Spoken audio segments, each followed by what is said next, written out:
Si usted ha sido objeto de una fotomulta o fotocomparendo, o como dicen algunos, usted ha sido víctima de las autoridades de tránsito, entonces lo invito a que vea este video, donde le haré unos tips acerca del procedimiento que debe agotar.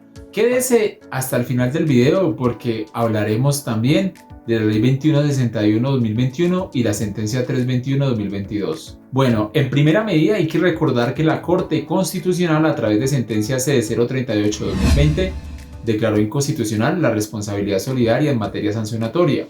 Esto por cuanto, según la Corte, las sanciones, al igual que las penas, son a título personal o individual. En otras palabras, yo no puedo responder solidariamente por las acciones que ejecute otra persona, ya que la responsabilidad solidaria significaba, en este caso, que por el solo hecho de ser propietarios de un vehículo, éramos solidariamente responsables por las acciones o infracciones que otra persona cometía. En conclusión, y para cerrar este primer aspecto, la Corte declaró inexequible el parágrafo 1 del artículo 8 de la Ley 1843 de 2017, que establecía que el propietario del vehículo será solidariamente responsable con el conductor previa su vinculación al proceso contravencional, a través de la notificación del comparendo en los términos previstos en el presente artículo, permitiendo que ejerza su derecho de defensa. Ahora bien, habiendo entendido este primer aspecto en cuanto a las fotomultas o fotocomparendos, nos adentraremos a otro tema interesante, y es que en caso de que la autoridad de tránsito lo notifique el comparendo, por ejemplo porque excedió la velocidad, se deben explorar varias alternativas o estrategias legales, si así se quiere denominar. El primer paso a dilucidar es que debemos tener en cuenta la diferencia entre comparendo y multa. El comparendo es la orden al ciudadano para comparecer, por ejemplo, la de presentarse ante la autoridad de tránsito con el fin de aceptar o rechazar una infracción. Es importante destacar que el comparendo no es la sanción en sí, tampoco es un medio de prueba. En su lugar, el comparendo constituye una notificación para que la persona acuda ante la autoridad de tránsito dentro de los 5 días hábiles siguientes, si fue impuesto en vía por un agente de tránsito, y a los 11 días hábiles si la imposición fue por medios electrónicos, como lo dispone la Ley 1843 de 2017 en el artículo 8. Si el ciudadano no se acerca en estos días, se entiende que acepta la infracción y por tanto se le impone una multa. La multa es una sanción en dinero que debe pagar el infractor. Así las cosas, si usted acude a una audiencia teniendo en cuenta que se presentó en los 11 días siguientes a la notificación, esa será su oportunidad procesal para argumentar, entre otras cosas, lo siguiente. Primero, pues debe solicitar a la autoridad de tránsito que certifique la autorización de la Agencia Nacional de Seguridad Vial para la operación del sistema automático con el cual se efectuó la supuesta detección.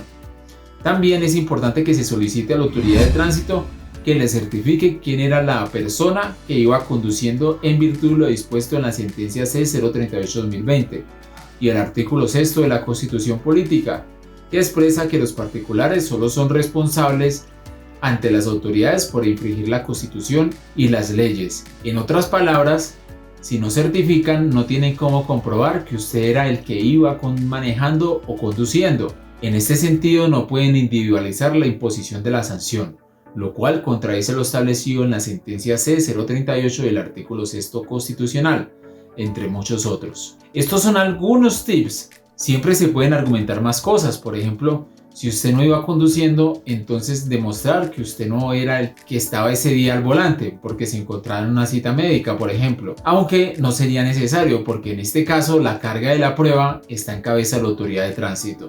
Es decir, la autoridad de tránsito es la que debe probar. Usted no debe por qué probar su inocencia, porque la inocencia no se prueba.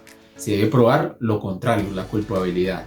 Entonces, una vez la multa se encuentre ejecutoriada y usted solo se dé cuenta cuando ya está en firme el acto administrativo que impone la multa, puede hacer lo siguiente. En primera medida, podemos hacer uso de lo dispuesto en la Ley 1437 de 2011, Código de Procedimiento y Contencioso Administrativo, que establece la revocatoria directa en el artículo 93, que estipula lo siguiente: causales de revocación. Los actos administrativos deben ser revocados por las mismas autoridades que los hayan expedido o por sus inmediatos superiores jerárquicos o funcionales, de oficio o a solicitud de parte en cualquiera de los siguientes casos. Primero, cuando sea manifiesta su oposición a la Constitución política o a la ley, cuando no estén conformes con el interés público o social o atenten contra él. Tercero, cuando con ello se cause agravio injustificado a una persona. Entonces, la revocatoria directa, como su nombre lo indica, se debe interponer directamente ante la autoridad de tránsito que profirió el acto administrativo donde impuso la multa, basándonos principalmente en el numeral 1 de este artículo, que establece como causal de revocación directa que el acto administrativo sea manifiestamente contrario a la Constitución política o a la ley. Bueno, y en este caso, ¿por qué se opone a la Constitución y a la ley? Porque va en contra de la jurisprudencia constitucional. Y recordemos que las sentencias de constitucionalidad, como es en este caso la SC 038/2020, una vez proferida, entra a ser parte de la Constitución. Ahora bien, en caso de que no prospere la revocatoria directa, nos queda la alternativa de los medios de control establecidos en la Ley 1437/2011 o CEPACA, como es la nulidad y restablecimiento del derecho establecido en el artículo 138. En esta demanda se debe argumentar lo que mencionamos anteriormente, atacando el acto administrativo de carácter particular que impuso la multa.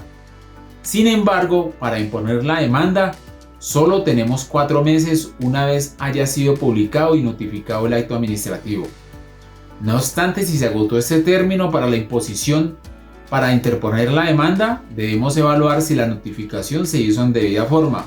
Es decir, si la autoridad lo hizo en debida forma, porque en caso de que la autoridad de tránsito no haya notificado en debida forma, se estaría infringiendo entre otros la misma ley en materia de tránsito y la Constitución política, lo cual nos puede dar pie para interponer una acción de tutela, porque se vulnera el debido proceso.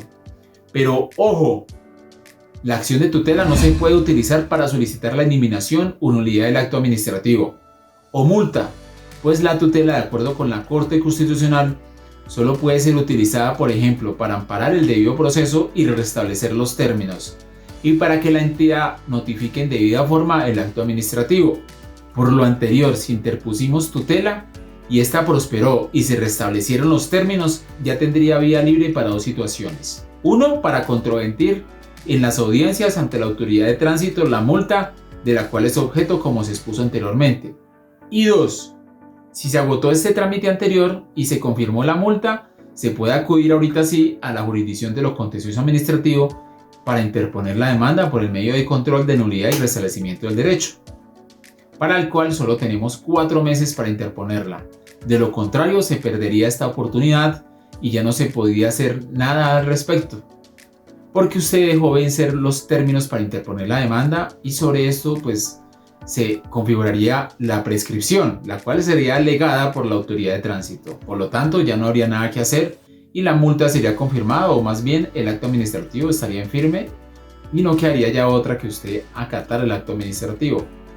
Ahora bien, teniendo en cuenta que en el 2021 se expidió la Ley 2161, la cual en el artículo 10 de alguna forma volvió a revivir lo concerniente a la responsabilidad solidaria en materia sancionatoria, porque establece que los propietarios de los vehículos automotores deberán velar porque los vehículos de su propiedad circulen a. habiendo adquirido el seguro obligatorio de accidentes de tránsito, b. habiendo realizado la revisión tecnomecánica en los plazos previstos por la ley, c. por los lugares y en horarios que estén permitidos, c. sin exceder los límites de velocidad permitidos, respetando la luz roja del semáforo, y agrega que la violación a estas anteriores literales u obligaciones implicará la imposición de las sanciones previstas en el artículo 131 del Código Nacional de Tránsito, modificado por la Ley 1383 de 2010 para dichos comportamientos, previo al cumplimiento estricto del procedimiento administrativo contravencional de tránsito.